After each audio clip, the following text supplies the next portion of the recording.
Karena di depan semua dia, Pak. Tanya ini, Pak. Kapolres Goa AKBP Muhammad Aldi Sulaiman memerintahkan personelnya melakukan tindakan tegas terhadap para kawanan geng motor yang kerap meresahkan warga. Hal itu disampaikan saat tim Catanras dan Satintel Kapolres Goa telah melakukan penangkapan terhadap 4 kawanan geng motor. Keempatnya melakukan pembusuran terhadap seorang warga bernama Saiful. Imbas pembusuran itu, Saiful mengalami luka pada bagian leher dan tangan kanan. Kini, Saiful dirawat di Rumah Sakit Umum Daerah Kabupaten Goa.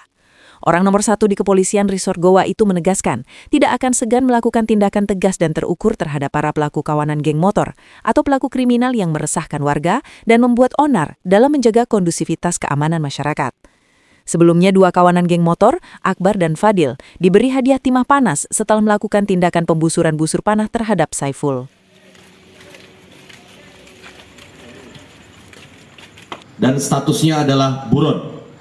Kami tentunya Polres Goa, kami menyampaikan bahwa jika ada para pelaku busur panah yang mencoba untuk mengganggu kondusivitas wilayah Kabupaten Goa, kami Polres Goa akan bertindak dengan tegas. Kalau kau mau dibilang hebat, ya, jangan jadi pelaku kriminal.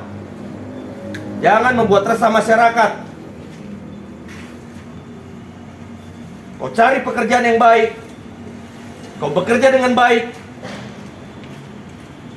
Kau bantu orang yang susah. Itu kau dibilang hebat. Tapi kalau kalian bikin resah masyarakat, bukan hebat namanya. Itu musuh masyarakat. Paham nggak?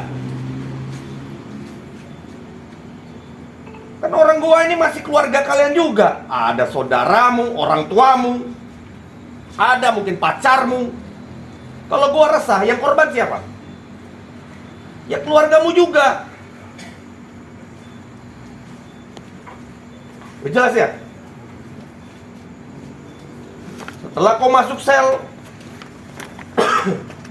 kau jalani masa hukumanmu, selesai kalian berubah.